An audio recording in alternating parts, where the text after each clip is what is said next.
네, 신랄한 비판과 따끔한 일침으로 정치권을 얼얼하게 만들고 계신 두 분을 모셨습니다. 정치의 신 서정옥 변호사, 김지호 전 더불어민주당 부대변인 나오셨습니다. 어서 안녕하세요. 오세요. 예, 안녕하세요. 예, 민주당 전당대회 얘기부터 좀 해보겠습니다. 18일에 치러진 전당대회인데요. 정봉주 전 의원이 원래 1위로 시작을 했잖아요. 근데 네. 6위로 최종 탈락하는 다소 충격적인 결과가 나왔는데 네. 정봉주 전 의원 측에서는 이게 경기도 라인에 좌표 찍기다 뭐 이런 주장이 나오나 봐요. 네. 저도 경기도 라인이 있습니까? 저도 경기도청에서 이재명 지사 비서관을 지냈기 때문에 경기도 라인인데 네. 모두가 아시다시피 저도 이번 최고위원 선거 도전했다가 예. 예선전에서 컷오프 됐습니다. 정봉주 후보 전 의원님의 그 말이 사실이라면 제가 정말 예선전을 통과해서 같이 경쟁했겠죠. 당선이 됐어야 되는 거네요. 그렇죠. 조금 약간 오해를 하고 계신 것 같고요. 네. 요걸 잘 보시면은 정봉주 후보가 1위권을 하다가 경기, 세종, 충남 선거까지 2위권을 다퉜습니다. 네. 그때까지 2등이었어요. 예. 그런데 월요일 날 본인이 명팔이 기자회견을 하면서 순위가 6위까지 떨어졌거든요. 아니 저희나 이재명 대표의 측근들이 그 정봉주 후보에게 그런 명팔이 기자회견을 하라고 한 게 아니잖아요. 예. 본인의 기자회견으로 순위가 떨어졌는데 뭔가 좀 원인을 외부에서 찾다 보니까 이런 반응, 이런 인터뷰를 하는 것 같습니다. 일단 근데 뭐 보도 내용이니까 확인은 해봐야 될 것 같은데 어쨌든 정봉주 전 의원이 뭐 개딸로 표현을 하는 이제 강성 지지층에게 상당히 반감을 산 거는 사실인 것 같고 그러다 보니까 뭐 일부 정봉주 의원 대신 이현주 의원을 뽑아야지 정봉주 전 의원이 떨어진다 이런 식으로 좀 좌표를 찍었다 이런 얘기들이 나오잖아요. 이건 좀 근거가 있어 보이나요? 그렇죠. 제가 네. 보기에 그 정봉주 후보가 떨어진 게요. 한마디로 하면 이제 그 총구를 잘못 겨눈 거예요. 예. 총구를 이제 초반에는요. 외부로 이제 그 윤석열 대통령 탄핵하자 이런 식으로 이제 그 외부로 총구를 겨눌 때는 선전했죠. 네. 그런데 갑자기 중반 이후에 본인이 이제 그 JTBC 기자들하고 실어낸 걸 수습하려고 하다 보니까 계속 이 악수를 놓은 거예요. 그러면서 이제 그 총구를 내부로 갑자기 명팔이 하는 사람들을 척결하겠다. 네. 여기서 이제 개딸들이 분노를 한 거죠. 예. 그러니까 이제 6등으로 밀린. 근데 이번에 지금도 이게 반성 안 하고 경기도 라인이 개입했다. 이거 보니까 이제 그 정치 재기는 쉽지 않을 거라고 보이고요. 그나마 이제 정치한다면 뭐 앞으로 반 이재명 투쟁에 지금 경기도 라인이 좌표 찍기라는 말은 앞으로 이재명하고는 이제 같이 못 가겠다는 거잖아요. 예. 그래서 그렇죠. 저는 아마 이제 반 이재명 노선으로 뭐 방송이나 좀 이게 정치 활동을 하는데 네. 크게 존재감 있는 큰 정치인으로 크기 좀 어렵다. 이렇게 평가합니다. 그냥 이재명 대표를 그 장외에서 비판하는 정도의 어떤 예. 논객 정도가 될 것 같다. 네. 전현희 의원의 선전도 좀 이 정도일 줄은 몰랐던 이게 당선권에 들어갈 것 같다라는 뭐 말들은 많이 했었는데 2위를 했단 말이에요. 네. 근데 이게 아무래도 그 영부인을 상대로 살인자다 이렇게 말을 했던 거. 이게 국민의힘이나 여권에서는 상대적으로 이제 막말이다 엄청나게 네, 공격을 네. 하는데 이게 민주당 지지자들한테 반응이 좀 있었나 봐요. 저는 그 영향보다는 네. 당시에 전현희 후보가 5등, 이현주 후보가 6등이었습니다. 예. 그 당원들이 김민석, 김병주, 한준호 이 의원들한테 전략 투표를 한 게 아니라 네. 그 하위권 그 전현희 후보랑 이현주 후보에게 전략 투표를 하면서 뭔가 순위가 굉장히 변동됐고 전현희 후보 같은 경우는 선거 기간 내내 가장 적극적으로 선거운동도 잘했고 그다음에 어떤 그 진심이 전달되면서 뭔가 당원들한테 어필했다. 저는 이렇게 봅니다. 근데 일단 그 팩트가요. 제가 알기로 전현희 의원이 6등이고 이현주가 5등으로 0.2% 차이로. 두 사람이 좀 엎치락뒤치락 엎치락뒤치락 했는데 근데 그 6등, 6등이 예. 아마 전현희 의원이 6등으로 순위권 밖이었고 네. 이현준이 5위였기 때문에 5, 6위가 지금 바뀐 걸로 한번 확인해 보시고요. 예. 그 0.2% 차이로 팩트는. 0.0 몇 이런 예. 차이였던 것 같아요. 그런데 문제는 전현희 의원이 이제 저는 이번에 얻은 거는 최고위원이고 이런 거는 이제 잘못하면 배지를 잃습니다. 배지를 읽습니까? 예, 얻은 예. 거는 최고위원인데 네. 왜 그러냐면 이게 그 살인자라는 거 이거 면책 특권하고 아무 관계 없어요. 면책 특권에서 마음대로 이게 막 욕설하고 마음대로 명예훼손하고 모욕해도 되는 이런 권리가 아닙니다. 예. 면책 특권은 이제 그 직무상 행한 발언과 표결에 대해서 국회외에서 책임을 지지 않는다. 이게 면책 특권이에요. 예. 그러니까 그때 당신은 권익위 국장은 또 주제도 아니고 그때는 검사 탄핵 청문회였어요. 그렇죠. 김영철 법사위에서. 직무하고도 이게 무관하지만 네. 특히 욕설이나 살인자, 뭐 사기꾼 또는 이게 뭐 범죄자 이런 이 표현들 있죠. 예. 이런 건 상당히 그 중대한 명예훼손이나 모욕입니다. 명예훼손으로 이게 실형 논사도 많아요. 네. 아주 가볍게 하는데 국회의원들은 마음대로 떠들어도 되는 줄 아는데 그 법이 안 그렇습니다. 면책 특권이라고 해서 국회 상임이나 이런 과정에서 했던 말은 다 어느 정도 용인이 되는 줄 알았더니 그게 아니군요. 발언의 내용에 따라 달라지는 거군요. 예, 면책 특권과 똑같은 게 변호사의 변론권이 있어요. 예. 변호사가 이제 법정에서 변론할 때도 명예훼손이라는 게 안 되지만 변호사가 변론하면서 막 욕설을 한다든지 네. 이런 모욕적인 발언하면 그것도 징계나 처벌됩니다. 따라서 이미 고발이 됐어요. 예. 그렇죠. 이미 이종면 아마 이제 그 저는 법이 이제까지는 너무 물렀어요. 이제는 이제 법이 뭔지 좀 제대로 대통령 보고 아무 근거도 없이 살인자다 이런 게 어떤 처벌을 받는지 예. 이 법을 좀 이렇게 기강을 세워야 됩니다. 예. 뭐 김지호 부대변인은 일단 이 그 발언 때문에 이번에 당선권에 들어간 건 아니다라고 말을 하긴 했는데 사실 전현희 의원 같은 경우는 지난 정부 이제 문재인 정부 때에 뭐 권익위원장도 했고 좀 친문으로 분류가 됐는데 지금 보면 그 누구보다도 친명 인사처럼 되어 있거든요. 저는 어쩌다 그렇게 된 건가요? 일단은 예. 손정은 변호사님이 뭐 전현희 우리 최고위원도 범죄자인 것처럼 몰아가니까 국회 상임위 회의 중에 발언한 것으로 처벌된 경우가 있었는지 예. 만약에 이번에도 또 검찰이 정말 야당 인사를 상대로 무리한 기소 충성을 하기 위해서 권력자에게 충성을 하기 위해서 사적 보복을 한다면 예. 이거야말로 정말 국정농단이다 이렇게 생각하고요. 예. 우리 여당 지지자들도 우리 서정호 변호사님을 용상 변호사라고 이렇게 용상이 뭐예요? 용상이랍니다. 용상 뭐 오탄지 용상. 뭔지 모르겠는데 네. 아우, 좀 전에 보니까 정치 시그널 댓글에 용상 변호사라고 하는데 네. 용사는 참 잘 대변하고 계시다. 전현희 후보 같은 경우는 사실은 저랑 이재명 당대표 테러대책위원회 활동하면서 아 같이 하셨죠? 그럼요. 친명 활동이라기보다는 어떤 민주당을 향한 행보를 많이 하셨고 그 아까 말씀하신 그러한 이력 때문에 선거 기간 내내 많이 공격을 받으셨습니다. 네. 그런 공격을 받았는데 어떤 분은 굉장히 그러한 것들을 막 이재명 대표 탓으로 돌렸고 예. 전현희 후보 같은 경우는 잘 해명을 하시고 진정성을 보여주면서 2등까지 갔다. 저희는 이렇게 평가합니다. 뭐 개인의 어떤 역량이었다 이렇게 보시는 것 같아요. 어쨌든 이재명 대표 지도부가 꾸려졌고 네. 좀 일찍 여야 대표 간의 회동이 확정이 됐는데 25일 일요일인데요. 오후 3시 국회에서 회담을 하겠다 이렇게 결정을 했습니다. 회담을 제안한 게 일요일이었고 월요일에 바로 확정이 됐잖아요. 좀 이렇게 신속하게 결정이 된 배경이 뭐라고 보세요? 아마 이제 그 서로 이제 그 회담의 필요성을 느낄 겁니다. 네. 이번에 서로 이제 그 대표가 처음 되기 때문에 그런데 그 제가 보기에 뭐 아주 훌륭한 게 결론이 도출될 것 성과가 있을 것 같지는 않아요. 지금 이재명 대표는 이제 그 주제를 제안하자는 거예요. 최상병 특검. 네. 그리고 이제 뭐 25만 원 지원. 그다음에 지구당 부활. 요 정도로 이게 의제를 제안하자는 거예요. 그다음에 그 한동훈 대표는 가장 중요한 게 검투세를 없앤다든지 예. 완화나 네. 이런 이제 그 민생 이런 걸 중점을 두고 있거든요. 서로 이제 입장이 좀 틀린단 말이죠. 네. 따라서 아마 이제 그 만나는 거는 뭐 저는 뭐 좋다 보는데 대화는 언제든지 해야 되니까 과연 이제 그 큰 성과가 나올까? 이거는 이제 좀 지켜봐야 된다 봅니다. 의제를 사실 조율해서 만나야 좀 성과를 내기 위한 만남이다라고 할 텐데 조율이 안 되면 그냥 만날 수도 있을까요?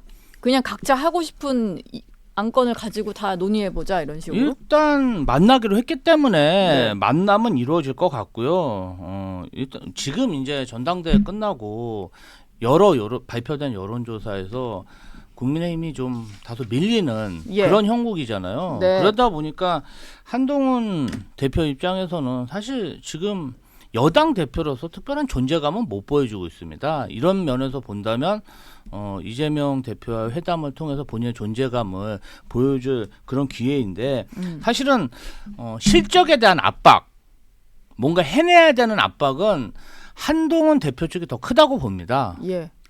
이제 본인만의 그런 콘텐츠를 준비해서 뭐라도 하나 합의를 한다면 좋은 결과를 가지고 뭔가 여권 내에서 존재감을 보여줄 수 있는데 지금 사실 한동훈 대표가 기자회견장에 제가 있었는데 그날 바로 최상병 특검 자기가 해내겠다고 얘기했어요. 예. 근데 당대표 되고 나서 뭐 그 발의도 못하고 국회의원 10명도 못 모아가지고 발의도 못하는 현 상황이 좀 답답하다고 얘기하시는 분들이 많거든요. 그래서 저는 이번에 최상병 특검이라든지 민생지원금 이런 부분 꼭 얘기했으면 좋고 금토세도 논의할 수 있죠. 알겠습니다. 한동훈 대표가 뭐 그동안에 보여준 게 별로 없다. 지금 거의 한 달이 다 되어 가는데 그런 평가를 좀 해주셨는데 확실히 여기서 뭔가 더 얻어내야 되는 사람은 한동훈 대표다. 이렇게 보시나요? 뭐 지금 이제 뭐 특별히 합의가 될 게 별로 없는 것 같아요. 예. 지금 현재 네. 특히 최상병 특검은요. 자꾸 이게 뭐 한동훈 대표가 말을 바꾸는 것처럼 이야기하는데 그게 아니고 민주당도 이제 그 더 센 특검을 또 발의한다. 그래서 이제 김건희 여사를 통한 구명 로비 이것까지 발의하겠다고 지금 하는 거 아닙니까? 그렇죠. 그러니까 이제 한동훈 대표 입장에서도 그러면 제보 공작 이게 구명 로비가 아니고 오히려 공작 아니냐? 장경태 의원하고 네. 그것까지 이게 포함시키자. 이거는 지극히 당연한 그거는 이제 그 합의 과정이기 때문에 무조건 이제 그 한동훈 대표만 비판할 게 아니다. 이 말씀을 저는 드리고요. 네. 아마 근데 이재명 대표는 뭐 이제까지 보여준 게 뭐 있습니까? 한동훈 대표에게 공개할 게 아니고 이재명 대표도 이게 민생과 관련해서 하나도 없고요. 그다음에 전 국민 25만 원 있잖아요. 뭐 그거 지원한 게 없잖아요. 지원은 안 했죠. 민주당도요. 지금 이게 계속 청문회만 열 몇 번 하는데 맹탕이고 불법이라 비난 여론만 커지지. 하나 성과가 뭐 있습니까? 전부 이게 법안 강제 통과하면 재요구 와서 쓰레기통에 버리고 전부 이런 과정이잖아요. 예. 저는 이재명 대표가 더 오히려 성과가 없다 이래 봅니다. 이게 보니까 2021년 7월에 이준석, 송영길 대표 그때 여야 대표들이 만난 이후에 3년 1개월 만에 여야 대표가 만나는 거더라고요. 뭐 보시기에 그냥 만남 자체만으로 봤을 때도 이재명 대표에게 플러스가 될 것 같다. 뭐 이렇게 생각하시나요? 일단은 국민들 앞에 대화하고 소통하고 손 내미는 모습을 보여주고 있잖아요. 네. 거부하고 거절하고 막 뭐라 그럴까 뭐 국가 뭐 반국가 세력. 반국가 세력 이렇게 이야기하는 사람들이 있고 광복절 때 진짜 민족 반역 세력들이 막 날뛰고 있는 이 작금의 현실에서 뭔가 그래도 대화의 파트너라고 생각하고 좀 부족하고 의기소침해 있지만 예. 먼저 손 내밀어서 대화하는 사람 보여준 게 없다고 얘기하셨잖아요. 저희는 보여주기 위한 다양한 옵션이 있고 그것을 계속 법안을 통과시키고 있습니다. 예. 하려고 하는데 누군가가 거부권을 행사해서 못하겠다, 안 하겠다, 거부하고 있는 거죠. 국정은 저희 혼자 하는 게 아니잖아요. 예. 대통령실하고 여당하고 같이 해야 되는데 나 하고 싶은 게 없어. 거부할 거야. 이런데 어떡합니까? 그럼 좀 합의를 해서 법안을 처리하면 어떨까요? 합의가 안 되잖아요. 대화가 안 되잖아요. 합의를 될 국가 만한 전복 법안을- 세력이라고 예. 지칭을 하면서 뭐 대화를 못 하겠다는데 어떡합니까? 저희라도 그래도 예. 계속 설득하고 국민 앞에 여론전을 해야죠. 이재명 대표가 또 대표되고 나서 제안한 게 영수회담인데 지난번에 영수회담이 좀 아쉬웠다고 다시 제안을 한 거예요. 근데 대통령실은 아직 정해진 게 없다. 그리고 뭐 국회 정상화 여야 합의가 먼저다. 사실 이거 안 하겠다는 말로 좀 들리긴 하는데 뭐 성사 가능성이 좀 있을까요? 어떨까요? 저는 없다고 보는데 왜냐하면 이제 대통령의 그 지위는요. 예. 크게 보면 이제 행정부의 수반과 국가 원수로서의 지위입니다. 이 말은 이제 야당의 영수로서 지위는 없어요. 네. 여당의 영수. 여당의 영수는 한동훈 대표입니다. 그렇죠. 그렇잖아요. 네. 그러니까 영수회담을 이게 대통령 이건 말이 안 맞는 거예요. 대통령은 행정부 수반이면서 국가 원수고 여당의 대표 영수는 이제 그 한동훈 대표다. 그렇다면 이재명 대표는 한동훈 대표하고 이게 회담안이 맞고요. 그럼 국회 협의나 안이 나오면 그때 행정부하고 협의하거나 네. 이래 되는 거고 그다음에 박찬대 원내대표의 파트너는 추경호. 그다음에 진성준 의장의 파트너는 김상훈. 이게 파트너예요. 자꾸 이게 본인이 뭐 대통령 만나가 또 저번처럼 뭐 한 15분 일방적으로 A4 써가 또 읽으려고요? 그때도 이게 무슨 성과가 있었습니까? 네. 그런데 쇼 그만하고 한동훈 대표하고 진지하게 협의를 해서 국회부터 제대로 그 성과를 내려 봅니다. 뭐 만난다 치더라도 대통령과 여야 대표가 같이 만나거나 뭐 이런 두 사람이 만나고 나서 뭐 성과를 갖고 대통령실 가거나 뭐 이러면 되지 않을까 싶은 생각이고요. 근데 대통령실이랑 민주당이 지금 축하난을 가지고 갑자기 또 서로 진실 공방을 하고 있는데 대통령실에서는 일단 정무수석 명의로 뭐 난을 전달하려고 했는데 연락이 답이 없더라 이런 거고 민주당은 전혀 사실이 아니다 이런 건데요.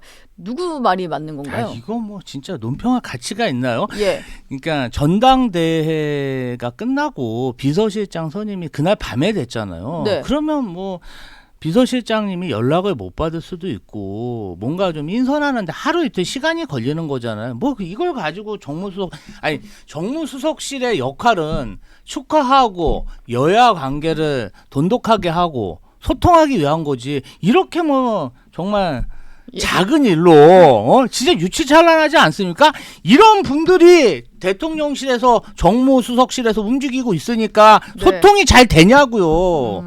아니 축하하기 위해서입니까? 아니면 요거 가지고 꼬투리 잡기 위해서입니까? 이게 네. 논평할 가치가 있습니까? 이게 중요한 일이에요? 저는 그렇게 안 봅니다. 예. 예방 날짜를 일단 조율하는 과정에서 뭔가 뭐 연락이 잘 안 된 모양이에요. 그렇죠. 대화하다 보니까. 지금 이게 그 처음이 아니고 야당 의원 중에요. 네. 축하는 안 받은 사람이 몇 명입니까?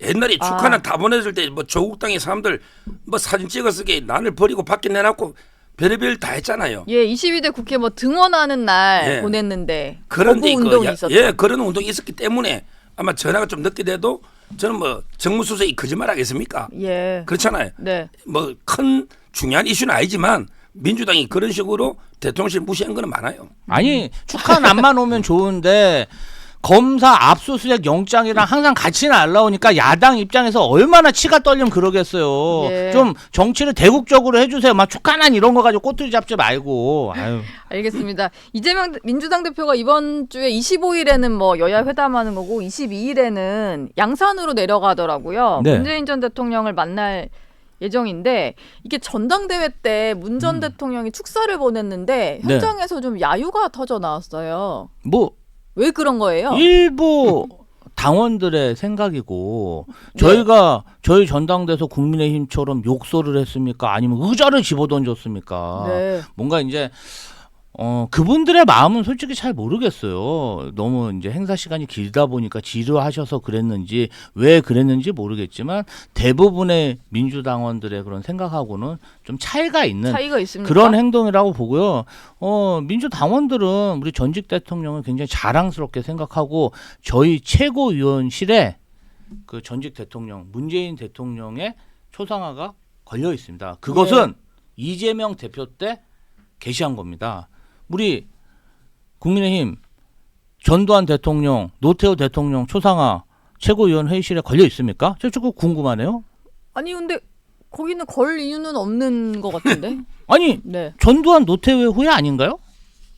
맞잖아요. 전직 대통령이잖아요. 서변이 좀. 저 당원이 아니라 몰라요. 아이고. 당원이 아니라가 이렇게 피해나 용상 변호사님이 이렇게 피해 나가시면 안 되죠. 예. 근데 이거 저는 20일 만나도요. 아마 근데 그 하나가 되기 힘들어요. 명문 정당으로 하나 되기 어려워요. 예. 제가 문재인 대통령이 그 축사를 봤더니 그날이 이재명 대표의 대관식 날이잖아요. 네. 그러면 이제 의례적으로라도 덕담이라도 이재명 뭐 중심으로 뭉쳐서 어쩌고저쩌고 있어야 되잖아요. 그렇죠. 한마디도 없어요. 그냥 뭐 이재명이란 말 한마디가 없어요. 예. 그냥 우리 외연 확장에 나가야 된다. 이러다 보니까 그 일부가 아니고요. 제가 듣기로는 그 제기에는 그것만 자꾸 듣기더라고. 야 때려쳐라 그냥 시끄럽다 빨리 그만해라. 이런 당원들이 외침 있잖아요. 예. 이것만 듣기더라고요. 사실 외연 확장 이러면 예. 이재명 대표 중심의 일극 체제보다는 뭔가 다양한 사람들을 포용하는 정당이 되어야 된다라는 약간의 쓴소리로도 해석이 되다 보니까 이건 뭐 제 해석이 아니라 다수의 이제 언론들이 그런 해석을 좀 한 건데 그러다 보니까 소리를 지른 당원들도 그렇게 좀 받아들인 것 같다라는 생각이 뭐 그럴 들고요. 수도 있겠죠. 그런데 변호사님, 손혁 변호사님. 아무리 이재명 대표가 85%의 압도적인 지지를 받고 수십 명의 지지자가 있다고 해도 전당대회 마지막 기간 중에 대의원 투표가 있는데 그러면 전직 대통령이 노골적으로 선거 전에 이재명 대표 찍어라, 이재명 대표 중심으로 활동해라 이런 말을 할 수는 없는 겁니다. 저희는 국민의힘하고 달라요. 상식적인 정당입니다. 예. 그리고 전직 대통령이 덕담하는 게 뭐가 잘못됐습니까? 그것에 대해서 불편하게 생각하는 당원도 저희는 존중하지만 네. 사실은 명문 정당 이번에 가시면 20일에 가시면 또 명문 정당 할 겁니다. 이 예. 만남이라는 것 자체는 사실은 두 어르신들 간에 합의가 있기 때문에 만나는 겁니다. 만나는 사람을 두고 막 여기서 막 자꾸 뭐 사이가 좋나. 우리는 한동훈 대표와 윤석열 대통령하고 관계가 아니에요. 그런 관계가 아니에요. 자꾸 그런 관계랑 비교하지 마세요, 진짜. 한동훈 윤석열 대통령 관계가 더 오래되고 깊은 관계 아닌가요? 뭐 제가 보기에 예. 오히려 문재인 대통령하고 이재명 이분이 물과 기름이에요. 걸어온 길이 완전히 달라요. 예전에 대선 후보로 경쟁할 때 좀 모습도 떠오르고. 그럼 아예 그 아니, 물론 케미가 안 맞다니까요. 지금은 서로 이렇게 서로 덕담을 해주는 사이이지만 22일 장면은 좀 지켜봐야 될 것 같다는 생각이 좀. 그리고 드네요. 이제 문재인 대통령 입장에서는 근데 그 김경수 복근대 들어오잖아요. 김경수. 예. 옛날에 그 사진 찍을 때 조국 대표하고 4명 봤지 않습니까? 이재명 제일 끝에 있고 중앙에 딱 있는 거 조국 대표하고 이제 그 문재인 대통령 중앙에 있고 김경수가 여기 있고 4명이 찍은 사진도 있잖아요. 예.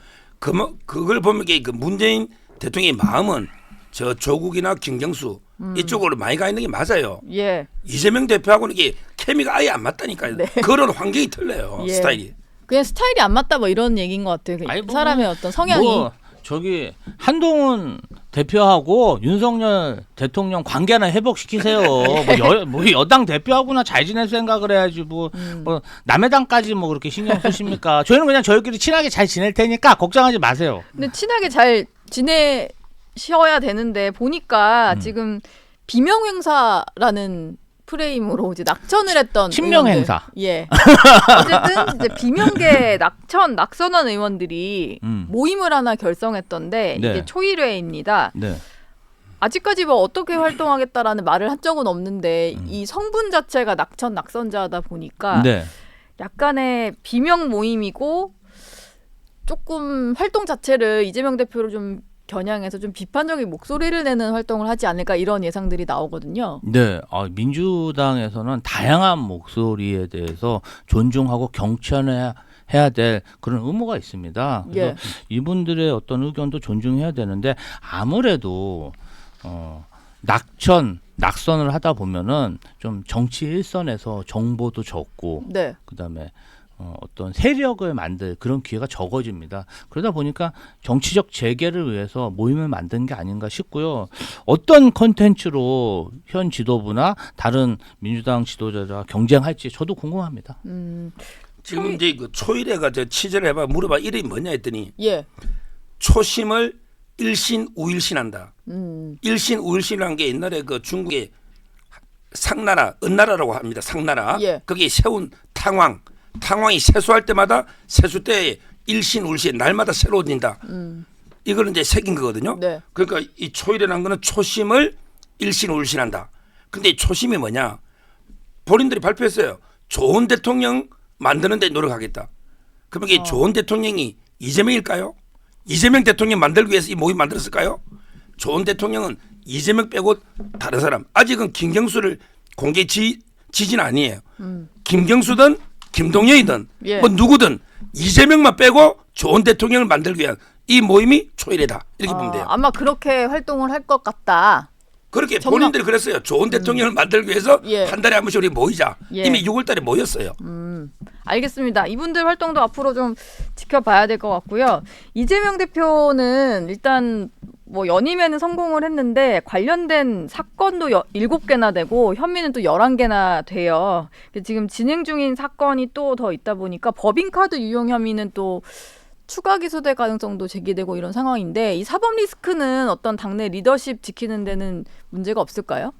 아니 뭐 저희는 다들 그냥 그러려니 하는 2년 상황이니까. 전부터 윤석열 정부의 그 무도한 정치 탄압에 그런 어떤 목표로 예. 이재명 대표에 대한 이런 진짜 검찰의 무자비한 정치 탄압이라고 규정을 했고요. 그렇기 때문에 리더십에는 변화가 없습니다. 흔들림도 없고요. 그런데 정말 국민의 검찰이라면 영상이 있는 김건희 여사 디올백 수소, 그다음에 이진숙, 김문수 이런 분들 정말 법인카드 문제 심각하거든요. 이런 것에 대해서 조사도 안 합니다. 뭐 윤석열 대통령 특활비 문제, 그다음에 윤석열 대통령 뭐 부산 가서 회 드시고 막 그것도 공개 안 하고 저는 너무 편파적으로 법을 운영하고 있다고 생각하고요. 대한민국 검찰 이런 정치 행위에 대해서 언젠가 심판 받아야 된다고 생각합니다. 근데 이재명 대표 수사는 사실 지난 대선 과정부터 좀 진행이 된 거고 좀 길게 이어져 오는 건 있는데 앞으로 좀 일심 선고가 예정이 되어 있다 보니까 이게 좀 더 임박한 사법 리스크처럼 느껴지는 건 사실이거든요. 지금 수원지검에서 이제 그 7월 4일 날 예. 이재명 김여기에 대해서 날짜를 5개씩 주서 오라 했거든요. 네. 그런데 계속 안 오다가 이제 전당대회 끝나고 가겠다 했어요. 이제 끝났으니까 빨리 이번 주라도 조사받으러 가야 되고 혐의는요. 예. 배소연 그 월급 3억이 국고 손실이다. 그다음에 그 관용차 김혜경 씨가 탄 거 허일제까지 기록한 거 5천만 원. 네. 그다음에 법카하고 업무 추진비 2천 한 3억 9천 정도 되고요. 여기 공공수사부세요. 그다음에 그 옆에 특수 제6부에서는 쪼개기 후원금 쌍방울하고 K식으로 받은 게 또 나옵니다. 네. 따라서 수원지검이 아마 2개가 기소될 거고요. 근데 문제는 지금 김병주 최고위원이 어제도 이게 판사들 겁박하는 듯한 발언을 했습니다. 예. 마치 이게 무죄가 안 나오면 상당히 저항이 있을 것처럼 이런 식으로 이게 저는 검찰이나 판사를 압박하는 이런 데 행태는 멈춰야 된다. 이러고 빨리 이번 주라도 수원에 조사를 받으라. 그러면 이제 뭐 추가 기소는 불가피한 거죠. 예. 부부 기소가 최초로 되지 않을까 봅니다. 예.